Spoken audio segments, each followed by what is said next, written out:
tàggu sëriñ bi xamal ko ni ko kat ñu ngi doxi ay jéego ngir nemmeeku sunu dëkkandoo yooyu nattu dal ci seen kaw sëriñ bi defal ñu ci ñaan ñëw fi tey fii ci Thiès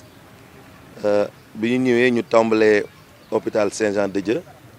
ndax am na fa ñeenti malade yu fa des yoo xam ne yàlla dogaloon na ñett ñi nekkoon réanimation bi ñuy yëgsi ci hôpital bi rek ci la ñuy génn réanimation di ñëw urgence bi ñu fa jógee ñu daal di dem prison civile seeti ñi nga xamante ni ci xew-xew bi mu amee coow yi ci lañ leen arrêté woon yóbbu leen prison ñu seeti leen nemmiku leen ñoom tam massawu leen bi ñu fa jógee nag ki nga xam ne moo ci desoon fii ci hôpital régional bu Thiès ñu taxaw fi nii di waxtaan ak yéen seet nañ ko moom it waaye fiñ ci tàmbalee mooy dañuy remercier monsieur le ministre Pape Sagna Mbaye ci gis nañu ko ci image yi tout au début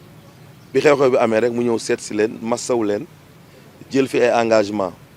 ñu gis ko mu ànd ak le gouverneur de la région ak autorité yëpp ànd ak it ki nga xamante ni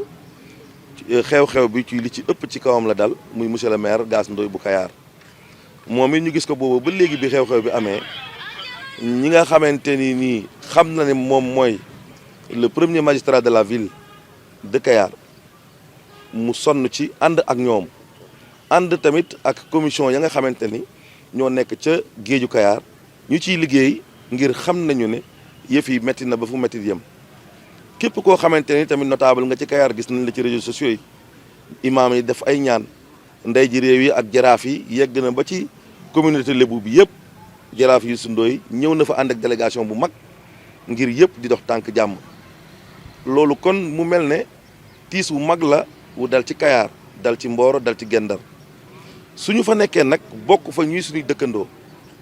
lu mel noonu suñu borom dogal ko mu dal ci seen kaw war nañoo ñëw ànd ak ñoom mitit bi ànd ak ñoom natt bi loolu mooy suñu tànki tey kon su amee li ñu ciy def ba gis ko ak état bi ñu fekk gone yi xam nañu ni metti na ba fu metti yem xam nañu ne fépp foo xam ne doomu Kayar teg na ko fa ci métit wala doomu Mboro ndax am na foofu ko fa ñàkk bakkanam ñàkk bakkan moom bu amee dañuy wax inna lillahi wa inna ilayhi rajiun te di ko jaale ay mbokkam ak ñi nga xamante ne tamit ñoo nekk Gendar am ci ay bagages si seen i matériels yi nga xam moom lañ doon suturloo mooy seen dund mu yàqu tax gannaaw yàlla loolu rek lañ xam muy napp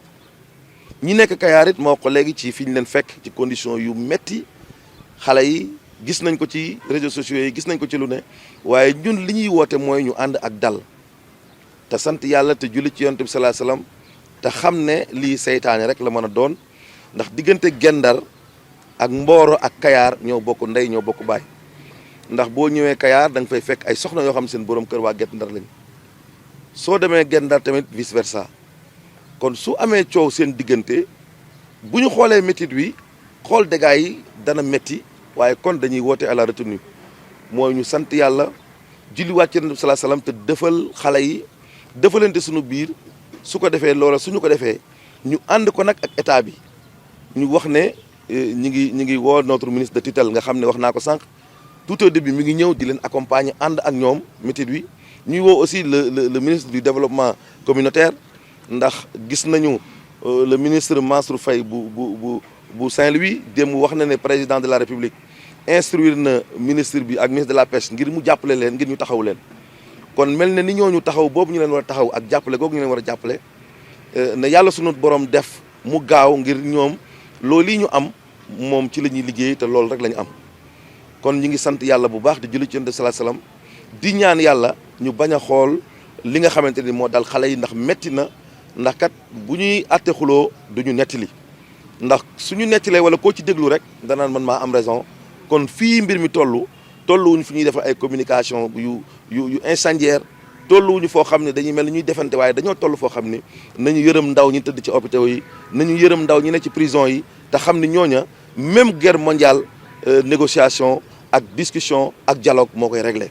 kon coow lii waxtaan nañ toog autour d'une table notable yi Ndar yi génn notable yi Kayar yi génn notable yi Mboro génn ñu def ko en toute responsabilité sous la supervision du ministre de la pêche ñu ànd ko ak le maire de la commune de Kayar surtout ndax malaat yi ne fii xamal nañu nit ñi chaque jour depuis xeexoo bi am dana taal otoom ñëw fii taxawu leen kon ñu ngi leen di masawu delluwaat di masawuwaat waa Mboro ak waa Gendar yi ci yàqule waaye ñu ñaan yàlla seytaane bi dox seen diggante yàlla dàqal ñu ko wasalaam. Ici à Thiès devant l'hôpital régional c'est la société Touba Protéines Marines connue sous le nom de Barna Sénégal qui est venue rendre visite aux enfants de la commune de Kayar qui ont eu des problèmes lors des manifestations de la semaine passée, les opposants aux pêcheurs de Mboro et de Gendar. Ceci étant dit, nous avons visité l'hôpital Saint-Jean-de-Dieu de Thiès, là où il y a 4 malades. Nous sommes allés à la prison de Thiès, là où on a détenu près de 19 jeunes qu'on a rendu visite.